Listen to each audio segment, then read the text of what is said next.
मोहल्ला मानपुर विधानसभा क्षेत्र कांग्रेस का गढ़ रहा है, तो इसका भी एक फ़ायदा आपको मिला क्योंकि यहाँ जितने भी लोग रह रहे हैं। तो गढ़ तो नहीं कह सकते इसको। अगर आपसे पूछा जाए 5 साल जो आपकी क्या बड़ी बड़ी उपलब्धि, तो क्या बोल सकते हैं इसके ऊपर आप? बहुत सारे हैं, अनगिनत हैं, जिसमें सबसे बड़ी उपलब्धि है कोरोना काल में हम एक दिन स्कूल बंद नहीं किए।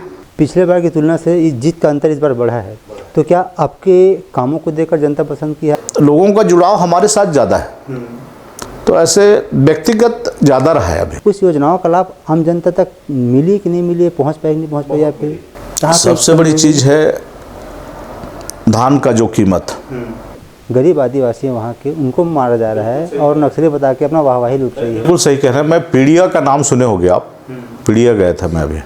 अगर खास तौर पे आपके विधानसभा क्षेत्र की बात करें तो ऐसी कौन कौन सी योजनाएं हैं जो यहाँ की जनता को सीधे प्रत्यक्ष रूप से लाभ मिला हो? प्रत्यक्ष रूप से लाभ तो मेन तो उनके पढ़ाई लिखाई है, क्योंकि बहुत से गांव यहाँ ऐसे हैं जो वनांचल में हैं, उन तक पहुँच अभी नहीं हो पाई है, तो वहाँ तक रोड बनाने के लिए, कनेक्टिविटी पूरा करने के लिए हमारे यहाँ रोड मैक्सिमम बन गई।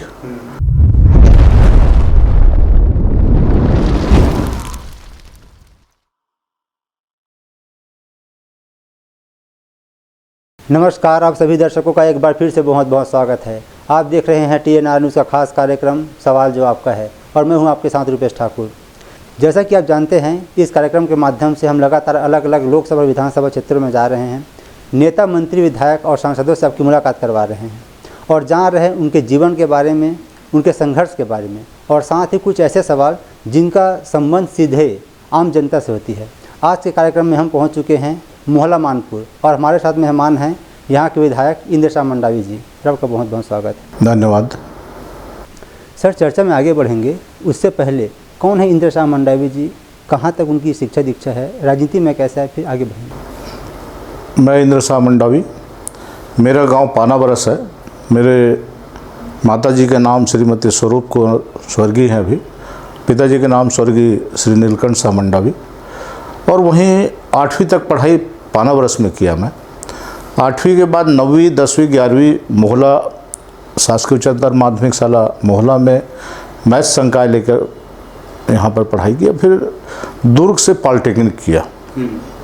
पॉलिटेक्निक करने के बाद मैं कुछ दिन सब इंजीनियर भी रहा, फिर जेल में भी नौकरी किया साल भर, और कुछ दिन फिर BSP में भी सिलेक्शन हुआ था पर ज्वाइन नहीं किया मैं।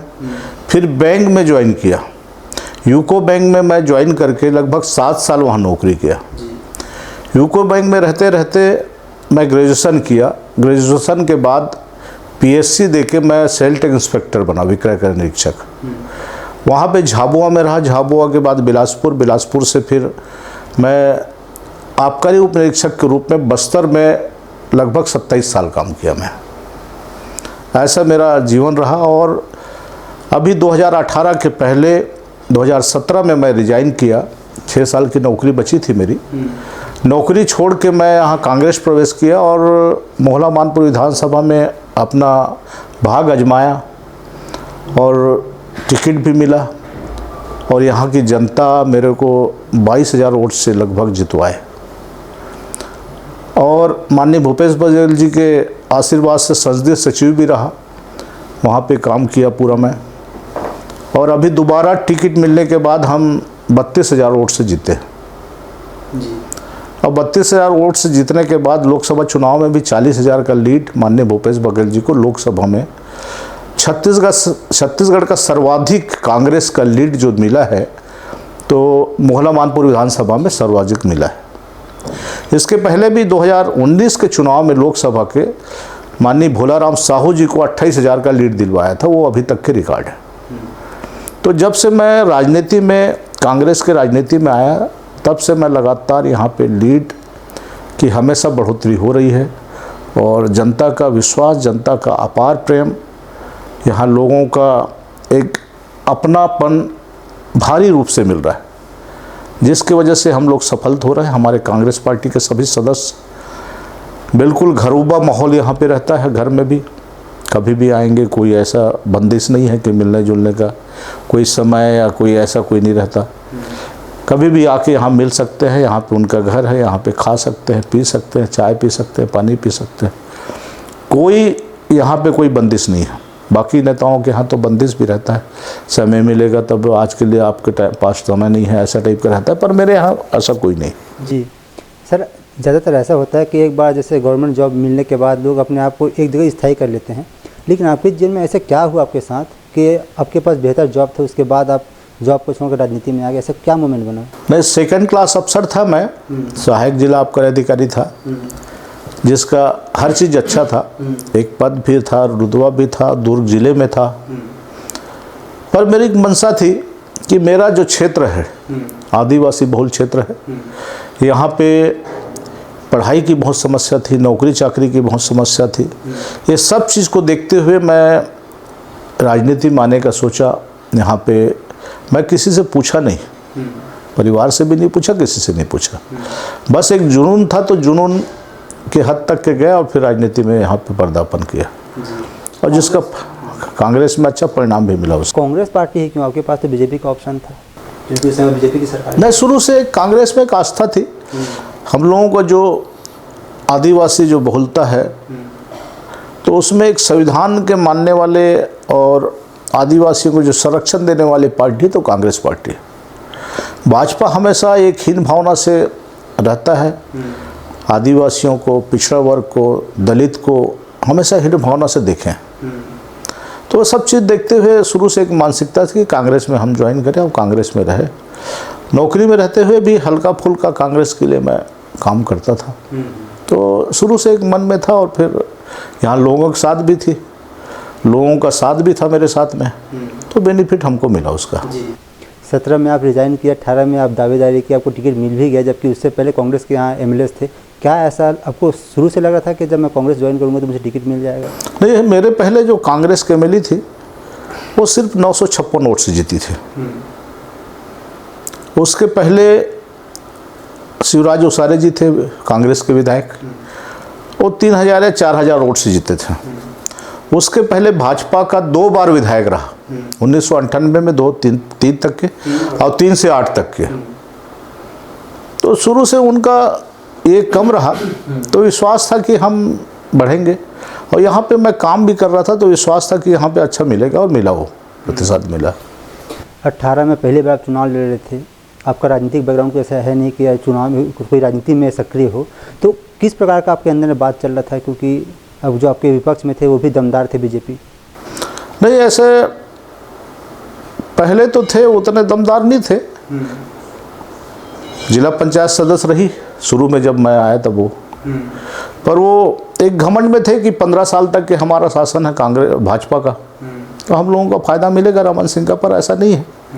लोगों का दिल जीतना और लोगों के हित में काम करना, ये बहुत बड़ी चीज़ है। तो हम लोगों के साथ में रहे, उनका दिल जीते, उनके हित में काम किए, तो विश्वास था कि हमको अच्छा मिलेगा, और मिला भी उसका परिणाम। आज तक के कभी रिकॉर्ड नहीं रहा उतना जितना हम वोट से जीते। मोहल्ला मानपुर विधानसभा क्षेत्र कांग्रेस का गढ़ रहा है, तो इसका भी एक फ़ायदा आपको मिला, क्योंकि यहाँ जितने गढ़ कहते हैं, पर बताया ना आपको मैं, उसके पहले लोकसभा में भी मेरे पहले 956 वोट से जीती थी, उसके पहले 4000 वोट से, उसके पहले जो जीते थे भाजपा जीती थी, और भाजपा का 2 बार का जीता हुआ। लोकसभा में भी रमन सिंह जीते थे, मधुसूदन यादव जी हारे थे लोकसभा में 1500 वोट से, और रमन सिंह जी करीब लगभग 6-7 हज़ार वोट से जीते थे, और उसके बाद अभिषेक सिंह भी जीते थे यहाँ से। तो गढ़ तो नहीं कह सकते इसको। और सबसे बड़ी चीज़ कि मोहल्ला और चौकी 2 ब्लॉक से कभी कांग्रेस नहीं जीती, सिर्फ मानपुर ब्लॉक से जीतती थी। आप लोकसभा की बात कर रहे हैं? लोकसभा विधानसभा सब में शुरू से एक रिकॉर्ड रहा है। मोहल्ला ब्लॉक और चौकी ब्लॉक से कभी नहीं जीती, ब्लॉक के पर्टिकुलर सिर्फ मानपुर ब्लॉक से कांग्रेस जीतती थी, लीड करती थी। और मेरे आने के बाद तीनों जगह हम लोग जीते, चाहे चौकी ब्लॉक को 5000 वोट, मोहल्ला ब्लॉक 6000 वोट, और यहाँ 11000 वोट, ऐसा करके 22000 वोट से जीते शुरू में। अभी तो और बढ़ गया उसका रेशियो, तो मेरे आने के बाद बढ़ा है। लोग बाग जरूर कहते हैं कांग्रेस का गढ़, पर मैं तो नहीं मानता इस चीज़ को जी। क्योंकि हमारे हैं तो कैसे उसको कहेंगे, हमारे पास डाटा रिकॉर्ड। 18 में पहली बार चुनाव लड़े, फिर 23 में आपको दोबारा टिकट मिला, तो किस आधार पे जो विकास कार्य यहाँ हुआ था उसके आधार पे, या फिर जो सिटिंग एमएलएज है उनको टिकट दे दिया जाए, क्या था?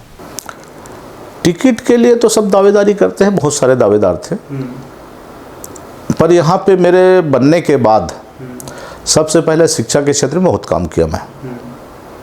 शिक्षा के क्षेत्र में यहाँ पे टीचर कम थे, मैं लगभग 270 टीचर ट्यूटर के रूप में नियुक्त किया, छत्तीसगढ़ में कहीं भी नहीं हुआ आज तक के, जिसके लिए मैं जयप्रकाश मौर्य जो कलेक्टर थे तत्कालीन, उससे लड़ाई की और फिर माननीय अकबर जी से बात करवाया उसको कि उनको आदेश दो अभी तुरंत हमारे यहाँ ट्यूटर की नियुक्ति करे, वो किया उनने। नहीं तो यहाँ पे भर्ती तो होते हैं पर चल देते हैं। अभी लगातार 5 साल हो गए निकल गए, ये 6वां साल भी ट्यूटर के रूप में नियुक्ति अभी कलेक्टर को बोला हूँ, ट्यूटर की नियुक्ति हो रही। तो हमारे शिक्षक व्यवस्था में बहुत बड़ा योगदान है। छत्तीसगढ़ के कोई भी जिला में ऐसा काम कभी नहीं हुआ जी। अगर आपसे पूछा जाए 5 साल जो आपकी क्या बड़ी बड़ी उपलब्धि, तो क्या बोल सकते हैं इसके ऊपर आप? बहुत सारे हैं, अनगिनत हैं, जिसमें सबसे बड़ी उपलब्धि है कोरोना काल में हम एक दिन स्कूल बंद नहीं किए और स्मार्ट टीवी के माध्यम से मोहल्ला क्लास लगवाए। टीवी हमारे जनप्रतिनिधि, हमारे टीचर साथी एक भी रोज आराम नहीं किए, रोज हमारा कार्यक्रम रहता था। लगभग 2 करोड़ की टीवी मुफ्त में स्कूल को मिला, जो देश का पहला रिकॉर्ड है, जिसमें शिक्षक साथियों का बहुत योगदान रहा। मैं खुद भी गया और गांव-गांव में जाके हम लोग अच्छा एक बनाए माहौल, पूरे गांव वालों का सार्थक रहा। हम लोग मास्क तो लगाते थे पर काम हम बच्चों के लिए कर रहे थे। स्मार्ट टीवी के माध्यम से पढ़ाए और सभी लोग बाहरी बच्चों को भी हम लोग लगाए, अच्छा काम हुआ। उसके बाद फिर यहाँ ज़िले का निर्माण किया। ज़िला अभी तक के हमारा राजनांदगांव था। आपको बता देना चाहता हूँ, घोटिया कन्हार पेंदोड़ी है, वहाँ से लगभग 180 किलोमीटर राजनांदगांव पड़ता। वहाँ के आदमी अगर जाएगा तो वहाँ रुकने का समस्या, खाने का समस्या, पीने का समस्या, काम हो गया तो आने का समस्या, बहुत सारे समस्याएं थी। तो सबसे पहले ज़िले का निर्माण करवाया। तो मोहला मानपुर अंबागढ़ चौकी ज़िला बना, जिसमें हमारे यहाँ के लोगों का साथ रहा और माननीय भूपेश बघेल जी का बहुत बड़ा योगदान रहा कि पहला हमको दिए। 3 तहसील बनवाया, एक औंधी, एक खड़गांव, एक वासड़ी। ये भी मिल का पत्थर है। वहाँ से 80 किलोमीटर करीब वहाँ जाते थे तहसील के काम से। उनका समय भी बर्बाद होता था, पैसा भी बर्बाद होता था, गाड़ी भी नहीं मिलता था, बहुत सारी परेशानियाँ होती थी। तो 3 तहसील अभी तक के मैं सोचता हूँ कहीं पे ऐसा काम नहीं हुआ है जी। फिर हमारे किसान लोग धान बेचते हैं। सिर्फ 3-4 धान खरीदी केंद्र थे। एक सप्ताह लाइन लगाते थे धान बेचने के लिए। मोहला में 4 किलोमीटर 5 किलोमीटर लाइन लगती थी। उसको समस्या को दूर किया। लगभग 18 धान खरीदी केंद्र खुलवाया मैं। तो अब लाइन नहीं लगती, तुरंत वहाँ पे जाते हैं, धान बेचते हैं, वापस आ जाते हैं। तो किसानों के हित में भी बहुत सारे काम हुए। फिर बैंक एक वासड़ी में खुलवाए, एक सीता गांव में खुलवाए cooperative bank, state bank, axis bank, HDFC bank Mohla में खुलवाया। ये मेरा व्यक्तिगत उसमें रहा, कोई किसी का हाथ नहीं रहा। जिला बनने के पहले उसको प्रक्रिया चालू करवा दिया था। एक एडवांस में हम बनाते थे प्रोग्राम, उसके हिसाब से हम लोग काम करते थे। कहीं पे ढिंडोरा इसका नहीं पीटे। फिर किसानों के हित में हो गया, सोसाइटी हो गया। सोसाइटी काम से भी मोहला मानपुर चौकी जाना पड़ता था। सोसाइटी में बीज लिखवाओ कि लोन लिखवाओ। तो अब सोसाइटी भी बहुत सारे बन गए, लगभग 12 सोसाइटी बन गए। तो ये हो गया। एक महिला महाविद्यालय की स्थापना मोहला में की है, ये भी हमारे लिए बहुत बड़ा योगदान है। फिर Swami Atmanand English medium school, ये 4-5 कहना चाहिए, चौकी में भी है, 5 हमारे यहाँ खुलवाए। जिसमें फ्री में हमारे बच्चे इंग्लिश में पढ़ सकते थे, इंग्लिश मीडियम में, जबकि प्राइवेट में जाते तो उनको 500-700 रुपये पर मंथ फीस लगता, फ्री में पढ़े। पर वर्तमान सरकार उसमें मेरे ख्याल से फीस ले रहा है। तो शिक्षा के क्षेत्र में स्कूल भवन लगभग 10 हायर सेकेंडरी स्कूल भवन नया बनवाए। भाजपा का शासन था 15 साल, एक भी भवन, स्कूल खोल दिए एक आध दो जगह, पर भवन नहीं था। जिसमें मड़ियानवाड़ी, इधर मिस्त्री, करमतरा, इधर आलकनहार, इधर औंधी, ऐसे बहुत सारे भवन। प्राइमरी स्कूल जर्जर अवस्था में थे, उसका पूरा काम करवाए। लगभग 7-8 प्राइमरी स्कूल भी बनवाए नया। एक स्कूल में तभी 5-6 दिन पहले मैं उसका उद्घाटन किया। उस स्कूल में एक सांप बच्चे को काट दिया था स्कूल में, तो उसको तुरंत फिर वहाँ से बंद करवाए। एक प्राइवेट, एक यादव जी के घर में उसको ये करवाए, उसके बाद फिर वहाँ पे चालू हुआ। तो ऐसे टाइप का बहुत सारे काम। दूसरा चीज़, यहाँ पे सड़क की भारी अव्यवस्था थी, एक भी सड़क सही ढंग से नहीं था। एक सिर्फ राजनांदगांव से मोहला तक सड़क थी, वो भी अच्छे ढंग से नहीं थी। तो यहाँ पे इतने सड़क बनवाए, लगभग 5 साल के कार्यकाल में हमको 3 ही साल मिला, तो 1300 करोड़ का काम हम करवाया। 1300 करोड़ का काम। एक अभी बताना चाहूँगा, एक वासड़ी गांव है इधर हमारा। वासड़ी गांव में 40 गांव उधर रहते हैं, पुलिया नहीं थी, वहाँ पे पुल नहीं था। आज़ादी के 75 साल भी पुल नहीं होना कितनी बड़ी दुर्भावना, कितने बड़े हमारे लिए शर्मनाक है। पर यहाँ के जनप्रतिनिधि भी अपने ढंग से मांग किए होंगे, नहीं कहता कि नहीं मांगे होंगे, पर भाजपा वाले 15 साल रहे पर उसको कभी नहीं सोचे। वो पुल चालू हो गया, अब काम भी चालू हो गया। वैसे एक मदनवाड़ा में हुरेली हुरवे, उधर नाम सुने होंगे, तो पहले कई बार विस्फोट हुआ है बहुत सारे। वहाँ पे 5 पुलिया बनवा रहे हैं हम लोग, पुल बनवा रहे हैं। कनेली वनेली साइड में खुरसे कला, खुरसे खुर्द, ऐसे जो गांव है जो नक्सलाइट बेल्ट है, सब जगह पुल पुलिया की भरमार हो गई। तो आज तक कभी उधर कोई गए नहीं थे कोई गांव में। मैं कई बार अनगिनत बार गया हूँ, वहाँ पे उस गांव का काम करवा रहा हूँ। ऐसे लगातार मैं और हमारी टीम लगातार हर गांव में जाके हर काम करवा रहे हैं, और लोगों के जो आवाज़ आती है उस आवाज़ को हम तुरंत काम करवाते हैं। जी, ये भी कहना है कि बीजेपी के लिए यह किला अभी तक अभेद्य इसलिए है क्योंकि सही से कैंडिडेट उतार नहीं पा रहे हैं बीजेपी। नहीं, अभी जो कैंडिडेट थे मेरे सामने, संजीव शाह जी यहाँ के जमींदार हैं चौकी के। उसकी मौसी यहाँ पे मोहलक जमींदार घर में आई है, कानपुर में भी रिश्तेदारी है उनकी। और सबसे बड़ी चीज़, 2 बार वो विधायक भी रहे, संसदीय सचिव भी रहे। ऐसा नहीं है, संसदीय सचिव भी रहे वो 98 में, नहीं 3 से 98, हाँ 8 तक के। तो ऐसे छोटा मोटा आदमी नहीं है वो। पर हम ज़मीन से जुड़े हैं, गांव से जुड़े हैं, और राजा हैं तो राजाओं का ठाठ अलग रहता है और हमारा ठाठ अलग है। हम गौहिया टाइप के रहते हैं, कहीं भी बिल्कुल आसानी से उपलब्ध हो, आसानी से मिल जाओ। हमारे पास समय का कोई ये नहीं है, जब आए समय। तो उसके चलते उनको एक रहा होगा कि मैं जीत जाऊंगा करके। अब मेरे को शुरू से था कि मैं 30 से 50 हज़ार के बीच में जीतूंगा, 32 हज़ार में जीते। तो हमारा रिकॉर्ड कैलकुलेशन ठीक था, तो हम जीत मिली हमको। मोहला मानपुर विधानसभा क्षेत्र में एक अनुमान में रहे कि 80 से 90% यहाँ आदिवासी रहते हैं, और ये भी माना जाता है कि जो आदिवासी हैं वो कांग्रेस का परंपरागत वोट है। क्या ये भी एक जीत का फैक्टर है इस विधानसभा क्षेत्र में? नहीं, ऐसा नहीं है।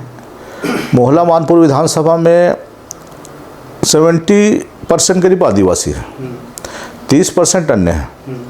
यहाँ निषाद समाज भी है, यादव समाज भी है, सिन्हा समाज भी है, फिर मरार समाज भी है, और ब्राह्मण समाज भी है, सभी समाज के हैं, जैन समाज भी है, ठाकुर समाज भी, सभी समाज के हैं।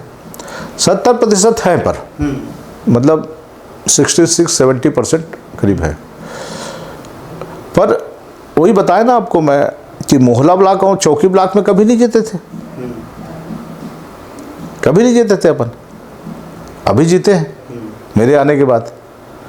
तो अपना अपना नज़रिया है, कहने वाले तो कुछ भी कहते हैं यहाँ कोई, पर पहले भी तो कई बार जीते हैं। संजीव साहब 2 बार विधायक रहा कंटिन्यू, उसके पहले सुरेश ठाकुर रहा, उसके पहले और कोई रहे। तो ऐसे नहीं है यहाँ का गढ़ या ये कहें, ये है कि भोले भाले हैं, सीधे साधे हैं और काम अपना अच्छा करते हैं जी। पहली बार आप विधायक बनकर 18 में 2.5-3 साल के बाद, करीब 3.5 साल के बाद आप इसे जिला बनाया गया। तो 2 साल उसके बाद आपको और समय मिला काम करने के लिए, लगभग 1.5-2 साल।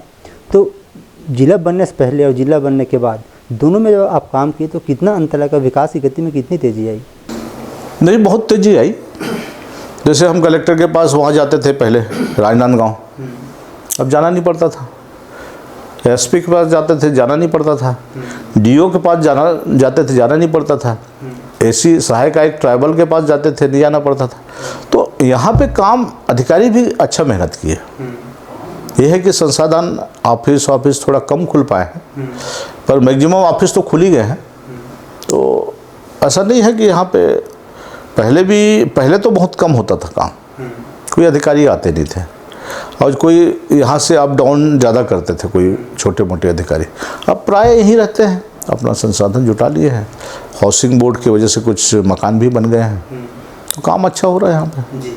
पिछले बार की तुलना से इस जीत का अंतर इस बार बढ़ा है, तो क्या आपके कामों को देखकर जनता पसंद की है, आपको ज़्यादा वोट दिए हैं, या फिर जो केंद्र, क्योंकि राज्य में कांग्रेस की सरकार थी तो उनके द्वारा जो काम किया गया, जो योजनाएं लाई गई वो बेहतर तरीके से यहाँ इम्प्लीमेंट हो पाया? क्या कारण क्या लगता है? लोगों को काम किए हैं, शासकीय काम अलग चीज़ है, व्यक्तिगत काम भी किया। जैसे भी लगातार रोज एडमिशन, हॉस्टल में, स्कूल में, रोज सुबह से शाम तक वही का हमारे कार्यकर्ता सब वही जाते हैं, जाओ भाई इसका एडमिशन करवाओ, क्यों नहीं हो रहा है। तो भाई पर्सनल एक इंटरेक्शन रहता है, उसके वजह से लोगों का जुड़ाव हमारे साथ ज़्यादा है। तो जिसके साथ जुड़ाव रहेगा उसी को तो वोट देंगे, और जिसके साथ नहीं है उसको थोड़ी देंगे। आप देखिए भाजपा का सरकार आया, विष्णुदेव साय यहाँ पे सरकार आया, मंत्री सब हो गए, उसके बाद भी 40,000 वोट हम कांग्रेस को दिया भी लोकसभा में। तो एक उपलब्धि तो है कांग्रेस का, चाहे मेरा कहो या कांग्रेस का कहो। कांग्रेस है तो हम हैं, तो कांग्रेस की उपलब्धि है। और 40,000 वोट से मायने रखता है कि यहाँ पे आप लोग भी कई जगह घूम रहे हैं, तो कहीं पे ऐसा नहीं होगा। मोहला मानपुर चौकी हो गया, फिर जो बालोद हो गया, यहाँ जो 5 विधानसभा क्षेत्र आती है, पाँचों के पाँचों में कांग्रेस है। जबकि छत्तीसगढ़ की बात करें तो 68 सीटें जीतने वाली कांग्रेस है, 35 में है। तो क्या जिस प्रकार से बाकी क्षेत्रों में जो इम्प्लीमेंट कराया गया होगा योजनाओं का, तो यहाँ बेहतर तरीके से इम्प्लीमेंट कराया गया, क्योंकि इसी वजह से कांग्रेस के जितने भी कैंडिडेट जीत कर आए?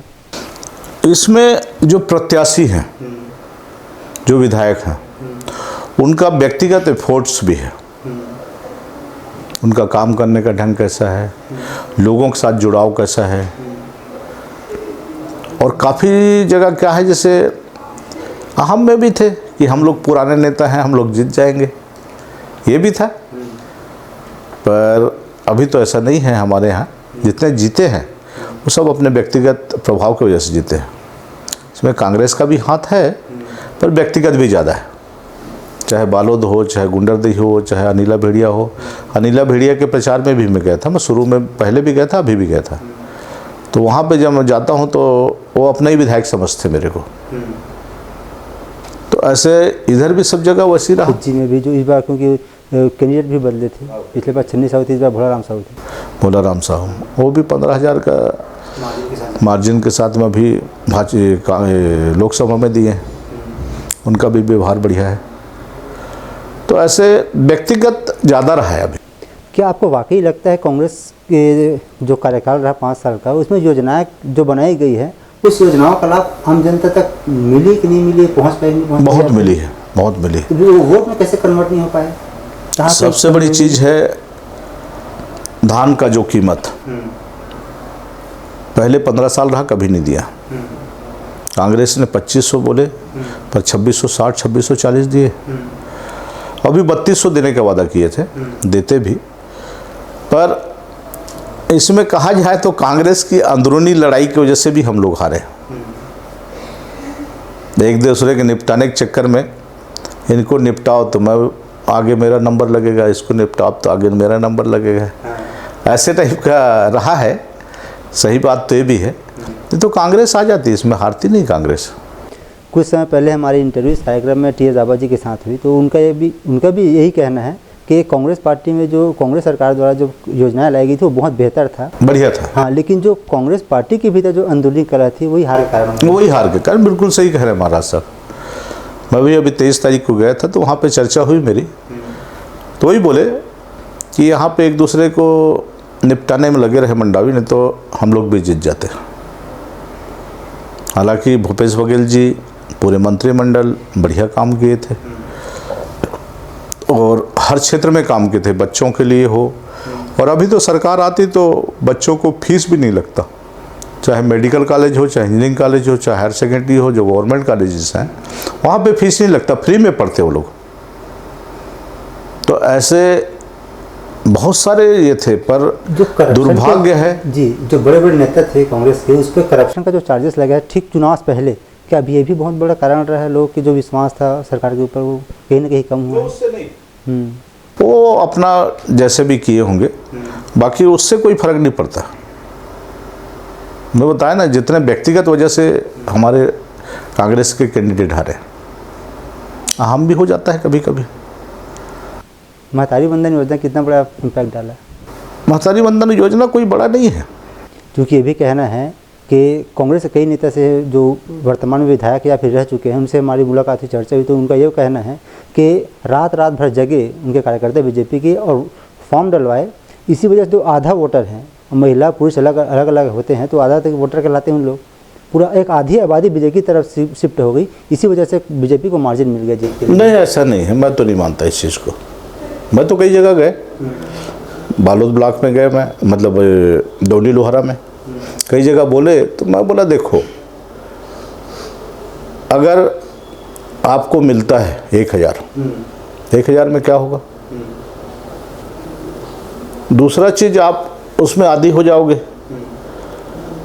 फिर आपके ये हो जाएगा, धान का पैसा तो आपको मिल ही रहा है, 32 रुपये मिलेगा, तो आप तो ऐसे संपन्न हो सकते हो। इसके पहले बताओ आप लोग कितने परेशान थे। धान के पैसे के आने के बाद तो घर बना रहे हो, गाड़ी ले रहे हो, घोड़ा ले रहे हो, कपड़ा पहन रहे हो, सही है कि नहीं? बोले सही है।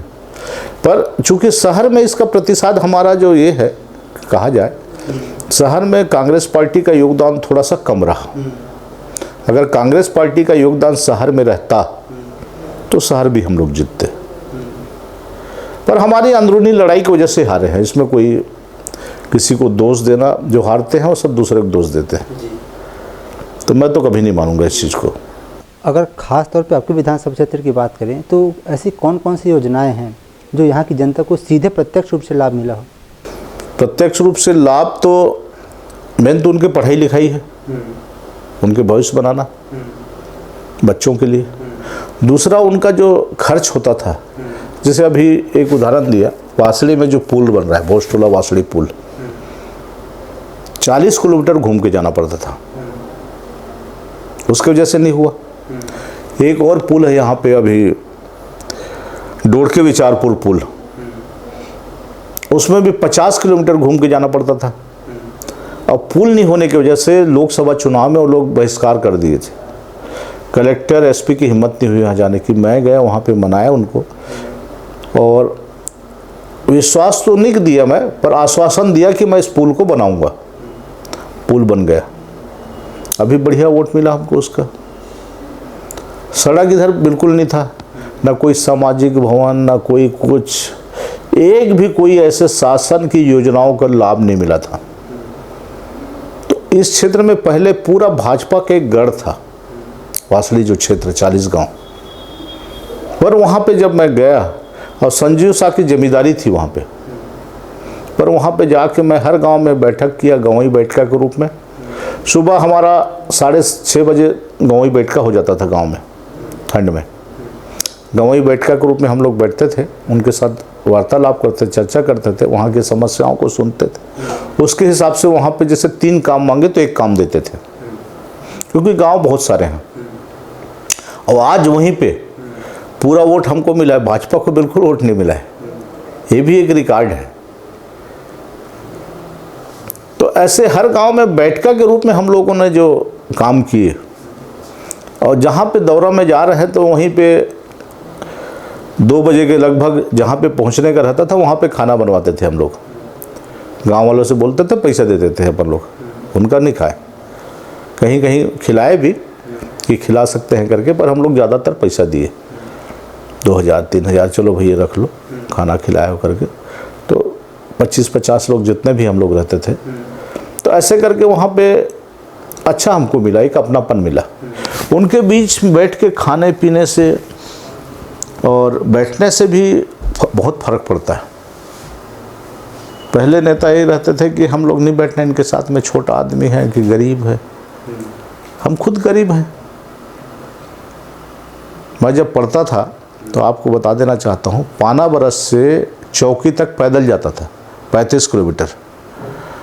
वहाँ से नाव में पार होते तो डोंगा में, पुल नहीं था उस समय, 78-79 में, नाव में पार होके उधर बस बैठते थे, फिर दूर पढ़ने जाता था मैं।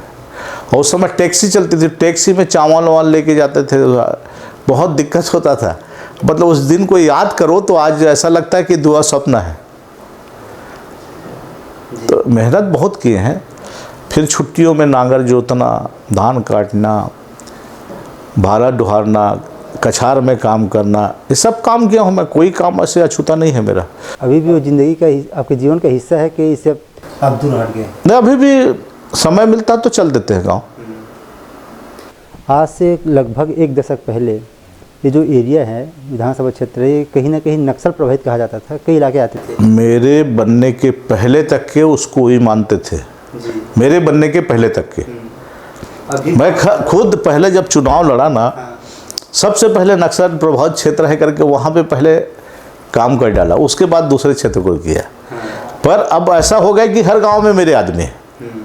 अब कोई नक्सली हम आज तक तो देखे नहीं है, ना मिले हैं, कौन है क्या है, पर हम किसी का बिगाड़े नहीं है। मेरा एक सिद्धांत है कि मैं किसी का नहीं बिगाड़ा हूँ, तो मेरा क्यों बिगाड़ेगा, इसी को सिद्धांत को लेके मैं चलता हूँ। कोई गांव नहीं छूटता मेरा, चाहे जंगल जंगल हो, चाहे वो लोग रहें, पर वो लोग भी डरते हैं सामने आने के लिए। तो ऐसा कभी कुछ नहीं हुआ है, और अभी वो पर्यायवाची जो है बंद हो गया। तो ऐसे आपके कार्यकाल में ऐसा क्या हुआ, आपके द्वारा ऐसा कौन सा स्टेप लिया गया जिसकी वजह से सही में अब खात्मा किया है? गाँव में क्या है, उनके साथ अपनापन रहेगा तो लोग बिल्कुल, पहले क्या दोनों तरफ से पिसते थे, पुलिस वाले उनको मारते थे, वो लोग भी आके मारते थे, तो जाए कहाँ, वो बीच में पीस रहे थे वो लोग। तो हमारे जाने के बाद वो लोग हमारे साथ जुड़े, तो वो लोग भी थोड़ा डरे होंगे। अब पुलिस वाले भी अब कहीं कुछ नहीं करते, पुलिस वाले भी जाते हैं हमारे साथ में। अब तो अभी कोई कुछ नहीं है अभी कहीं पे। बस्तर संभाग में लगातार इनकाउंटर हो रही पुलिस और नक्सली के बीच में, तो ये बात लगातार निकल के सामने आ रही है कि जो गरीब आदिवासी हैं वहाँ के, उनको मारा जा रहा है। बिल्कुल सही कह रहे हैं, नक्सली बता के अपना वाहवाही नहीं, बिल्कुल सही कह रहे हैं। मैं पीड़िया का नाम सुने होंगे आप, पीड़िया गया था मैं अभी। पीड़िया गंगालूर से लगभग 30 किलोमीटर 40 किलोमीटर दूर है। बीजापुर से गंगालूर 22-25 किलोमीटर, वहाँ से 30 किलोमीटर। हम लोग गंगालूर तक बाइक कार गए, और गंगालूर से हम लोग एक टीम थी हमारी, वहाँ से मोटरसाइकिल में गए। वहाँ पीड़िया तक जाने के लिए हमारे पास कोई साधन नहीं था, रास्ता नहीं जानते थे, रास्ता सड़क है नहीं है वहाँ पे। तो हम लोग फिर खबर भेजे, तो 4 लोग वहाँ के गए, वहाँ पे वो लोग भी रास्ता भूल गए। उनको बुला के लाए फिर एक गांव तक के, जहाँ पे एक 6 माह के बच्ची को नक्सली के नाम से मार दिए थे, 6 माह की बच्ची को पिछले साल। तो उस गांव में सब लोग आए, लगभग 1000 लोग, और 1000 लोग आके पूछे उन लोगों से, तो गोंडी जानते हैं, हिंदी भी बहुत कम लोग जानते हैं, छत्तीसगढ़ी तो नहीं जानते, हिंदी थोड़ा बहुत जानते हैं। तो लोग बताए कि हमारे गांव में हम लोग सुबह 4 बजे निकले थे पान तोड़ने, तेंदूपत्ता तोड़ने, और तेंदूपत्ता जब तोड़ने गए तो ये लोग पुलिस वाले 6 बजे आए। सबको हमको एक साथ, जैसे गाय की भीड़ को इकट्ठा नहीं करते हैं वैसे इनको सबको इकट्ठा किए, गांव वालों को, बच्चे भी थे। अब ये लोग, कई लोग तो डर के मारे चढ़ गए पेड़ में, तो पेड़ में गोली मार दिए उनको।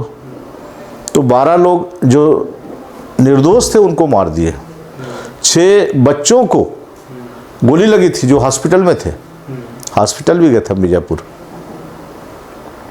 तो ये लोग, इनकी कोई परिभाषा नहीं, किसी को भी मार देते हैं, ड्रेस पहना देते हैं पुलिस वाले और उसको नक्सली घोषित कर देते हैं। जो इनामी भी नहीं है तो उसको इनामी 5,000, 10,000, 15,000 की इनामी घोषित कर देंगे।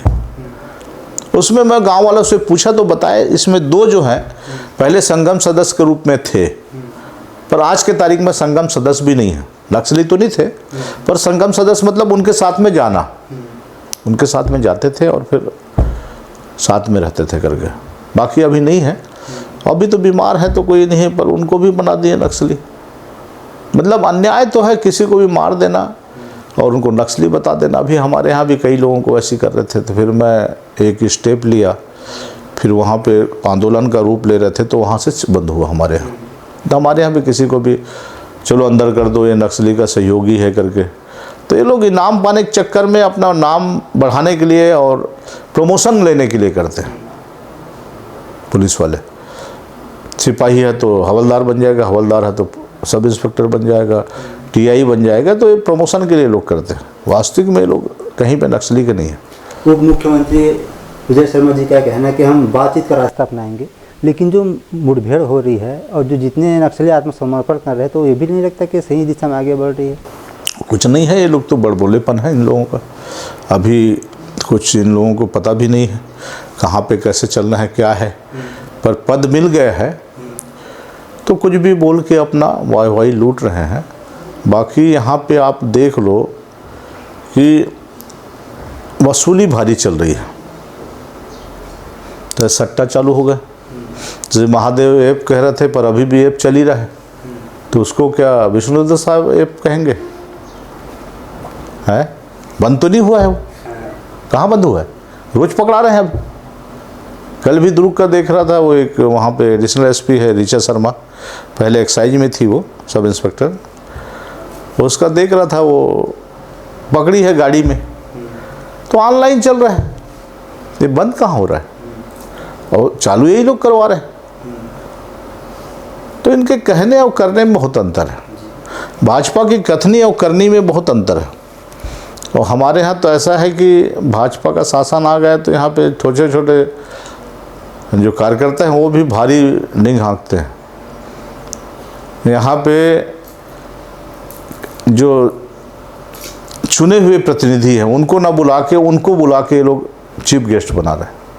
तो बीच में मैं थोड़ा सा उसमें आवाज़ उठाया तो अभी बंद हुआ है, और चीफ गेस्ट हमारे चुने हुए जनप्रतिनिधियों को बना जाए। भले कोई भी पार्टी की हो, मेरा उसमें मतलब नहीं है, पर जो चुने हुए जनप्रतिनिधि उनको तो बनाओ। तो ऐसा इनका जो रवैया है थोड़ा सा अब ख़त्म होते जा रहा है। अभी 5 साल आपको विपक्ष में रहकर अपना काम करवाना कितना मुश्किल लगता है आपको? चुनौती कितना है? क्योंकि जो वादा आप किए होंगे जनता के बीच जाके उसको पूरा भी करना है। मैं वादा कभी नहीं किया, पर काम करवाएंगे ऐसा नहीं है, काम तो होगा, कोई भी माध्यम अपनाएंगे उसका और काम तो करवाएंगे। जी, विधानसभा क्षेत्र में किसानों की संख्या बहुत ज़्यादा है और किसानी करते हैं, तो किसानों की मुख्य समस्या रहती है 1-2, जो जैसे सिंचाई के लिए पानी की हो गया, फिर बिजली की। तो इससे उनकी सुविधा कितने आप मुहैया करा पा रहे हैं? इसके लिए भी प्रयासरत हूँ मैं। और पिछले शासनकाल में मैं एक मरका टोला जलाशय जिसका 70% काम हो गया 25-30 साल पहले, पर 15 साल भाजपा के शासनकाल में पेंडिंग में था, तो उसको स्वीकृत करवा ली है अपन। और स्वीकृत करवाने के बाद अभी उसको 22 करोड़ पैसा आ गया और 18 करोड़ देना था, जिसका बढ़ के 19 करोड़ हो गया था, वो फॉरेस्ट डिपार्टमेंट को दे दिए। तो जल्दी से जल्दी स्वीकृत, मतलब पैसा तो आ गया, स्वीकृत हो गया है, अब काम चालू हो जाएगा। काम चालू हो जाएगा तो हमारे इस क्षेत्र का काम अच्छा हो जाएगा पानी का। और ऐसे स्टाफ डैम बहुत सारे बनवाया हूँ मैं, और कुछ काम चालू भी है। और गंगरेल का पानी को, गंगरेल कह रहा हूँ, मोंगरा डैम का पानी को भी इधर लाने के लिए मैं अपने तरफ से प्रयासरत हूँ। इंजीनियर लोगों से बात किया हूँ, इसको स्टोरेज इधर कैसे करें और स्टोर करके इधर हम लोग कैसे यूटिलाइज करें। ऐसे मैं सपना तो देख रहा हूँ दिन में, अब मैं सपना दिन में ही देखता हूँ, रात में नहीं देखता। तो काम धीरे धीरे कर रहे हैं और हो जाएगा। और लोगों के समस्याओं का हल भी धीरे धीरे उनके मांग अनुरूप निकल रहा है। अभी लगभग हमारे यहाँ 22 गांव जो हैं बिजली से वंचित थे। 22 गांव, आप समझ सकते हो, जहाँ पे सड़क नहीं थी, कुछ नहीं था, पानी नहीं था। तो 22 गांव में हम बिजली अब स्वीकृति करवा लिए, लगभग 8 करोड़ अभी पूर्व में करवा लिए थे, तो अभी आया है और उनको बिजली मुहैया हो जाएगी और पानी का समस्या हो जाएगा, सड़क का समस्या हो जाएगा। बहुत सारे गांव हैं, ऐसे अनगिनत गांव हैं जिनमें मैं खुद जाके, आज तक कोई नहीं गए थे, वहाँ के जनपद सदस्य नहीं गए थे, वैसे गांव में जाके मैं अपना काम करवाया। तो उनके लिए हम एक साथ लेके चल रहे हैं, वो उनका भी साथ हमको मिल रहा है। वही परिणाम है कि हम अच्छे वोट से जीत रहे हैं। विकास का एक और पैमाना होता है सर, रोड डेवलपमेंट का। अगर कनेक्टिविटी बेहतर रहेगी तो विकास से लोग जुड़ेंगे, क्योंकि बहुत से गांव यहाँ ऐसे हैं जो वनांचल में हैं, उन तक पहुँच अभी नहीं हो पाई है। तो वहाँ तक रोड बनाने के लिए, कनेक्टिविटी पूरा करने के लिए हमारे यहाँ रोड मैक्सिमम बन गई। मैं सोचता हूँ मुश्किल से 4-5% रोड हमारे यहाँ बचे हैं, बाकी हो गए। तो ऐसा नहीं है कि हमारे यहाँ रोड कनेक्टिविटी के लिए, वही मेरा मेन मोटो था, उनको आने जाने का समस्या ख़त्म हो। जैसे एक पीटे मेटा गाँव, वहाँ रोड अभी स्वीकृत करवाया। इसके पहले आमाकुड़ो था, वहाँ पे रोड नहीं था, वहाँ कोई जा भी नहीं सकते थे, तो रोड स्वीकृत करवाया, हम भवन दिया और उसको ये जोड़ा। तो ऐसे बहुत सारे गांव हैं, जालवाही है, रानवाही है, गोडरी है, ऐसे बहुत सारे गांव हैं जिसमें सड़क ही नहीं था, पर धीरे धीरे हम कर रहे हैं उसको, और मैक्सिमम करवा लिए अपन। आपकी विधानसभा क्षेत्र वनों से आच्छादित है, यहाँ अनेक संभावनाएं, जैसे पर्यटन को लेकर हो गया, या फिर जो यहाँ वनोपज है उनमें रोजगार को लेकर हो गया। तो इस दिशा में भी काम करने के लिए नहीं, अभी मैं एक आप जो अच्छा चीज़ बताएं, मोंगरा डैम में एक विश्राम गृह बनवा रहे हैं। विश्राम गृह डेवलप है, चालू है, काम चालू हो गया है। वहाँ पे हम बोट वोट का सुविधा देंगे, जिससे पर्यटन के क्षेत्र में उसको जोड़ने का प्रयास कर रहे हैं। वैसे बहुत सारे जो पुराने स्थान हैं उसको भी हम लोग जोड़ने का प्रयास कर रहे हैं। तो और वनोपज से आधारित यहाँ पे कारखाना खोलने का भी प्रयास कर रहे हैं। ऐसे बहुत सारे हम लोग लगे हैं, उसमें सफलता मिलेगी। भले भाजपा का शासन है, पर बात करेंगे और समस्या का समाधान करने का प्रयास करेंगे, हार नहीं मानेंगे। और हार मान जाएंगे और नहीं जाएंगे तो कैसे बनेगा फिर। आने वाले 5 साल में किस प्रकार का आप काम यहाँ करना चाहते हैं, देखना चाहते हैं मोहल्ला मानपुर विधानसभा क्षेत्र को, और क्या प्राथमिकता में रहने वाली? मेरा पहला तो प्राथमिकता ये रहेगा भी, हमारे बच्चे अच्छे पढ़ के निकलें, कोचिंग में जाएं, कोचिंग भी चालू करवाएं, वहाँ पे कोचिंग में जाएं, पढ़ें और फिर डॉक्टर इंजीनियर पहले बने। मूलभूत समस्या तो चलता रहेगा, पर इनको जो लेके जाएंगे अपन, वो हमारे आदमी हो जाएंगे, उनको रास्ता बताएंगे। बीमारी के लिए अभी एक आया था कैंसर पीड़ित व्यक्ति दूरस्थ अंचल से, उसके लिए मैं अभी वहाँ बात किया हूँ रायपुर स्वास्थ्य मंत्री जी के यहाँ, वो तैयार हो गए हैं, उनको भी ऐसी काम उनका हो जाएगा, 5-10 लाख जितना मिल रहा है देंगे। तो उनके काम आएंगे तो काम तो हमारे आदमी तो हो जाएंगे ना। तो मेन तो मेरा अभी शिक्षा पे ज़्यादा ध्यान दूंगा अब। ठीक, अगर आप राजनीति में नहीं रहते तो क्या करते रहते? नौकरी तो कर ही रहा था, उसके अलावा किसानी का तो है ही, अपना किसान तो है ही। खाली समय में आप क्या करना पसंद करते हैं? खाली समय में मिलना जुलना, लोगों के साथ वैचारिक जो बातें हैं करना, और गांव में लोगों के साथ में बैठना उठना, अपनापन करना है मेन मेरा काम। उसमें मेरे को अच्छा लगता है।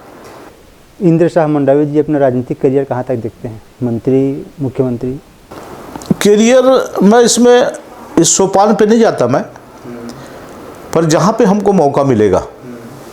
अभी वर्तमान में प्रदेश अध्यक्ष का नाम भी चल रहा है मेरा, और आज के तारीख में सबसे प्रबल दावेदार भी बोल रहे हैं। मैं नहीं बोला हूँ पर कहीं पे मैं अपना आवाज़ नहीं उठाया, पर ऊपर से ही हो रहा है, दिल्ली से भी सर्वे हो रहा है। तो प्रदेश अध्यक्ष बनेंगे तो मंत्री तो कभी कुछ मौका मिलेगा तो आएंगे, और 5 साल बाद तो 4 साल बाद तो सरकार आएगी, ये कटु सत्य है। सर आप हमसे जुड़े इसके लिए बहुत बहुत धन्यवाद। बहुत बहुत धन्यवाद आप लोगों को आए। हमारे माध्यम से कुछ संदेश देना चाहेंगे अपने क्षेत्र की जनता को? नहीं, हमारे यहाँ छत्तीसगढ़ के सभी जनताओं को मैं धन्यवाद देता हूँ कि हमको 5 साल तो अच्छा देखे, पर अभी 35 सीट में पीछे कर दिए। पर आगे मैं सोचता हूँ आप लोगों के हित में हम लोग आगे और आएंगे बढ़िया, और काम करेंगे आगे। आप लोग खुद इसका दोनों के तुलना करके आप लोग देखेंगे, उसमें उसके हिसाब से आप वोट करेंगे। मैं आप लोगों को बोलना चाहता हूँ, आप सबके सुखी जीवन के बधाई देता हूँ और धन्यवाद देता हूँ। धन्यवाद। आप सुन रहे थे इंद्र शाह मंडावी जी को, जिनका कहना है कि 5 साल जो उनको मिला था, उन पर कितना काम हुआ, जनता उनको देखें, उसी आधार पर मुझे दूसरा मौका मिला है। आने वाले 5 साल में जो और मैं कितना कर सकता हूँ अपने क्षेत्र के विकास के लिए, जनता के लिए, ये देखने वाली बात है कि इनके पास क्या रोड मैप है। ये इन्हें भी हम लोग के साथ शेयर किए, आप भी इसको देख रहे थे। फिलहाल इस कार्यक्रम में इतना ही। अगली बार आपसे फिर होगी मुलाकात एक नए कार्यक्रम में नए मेहमान के साथ। तब तक के लिए अनुमति दीजिए। नमस्कार।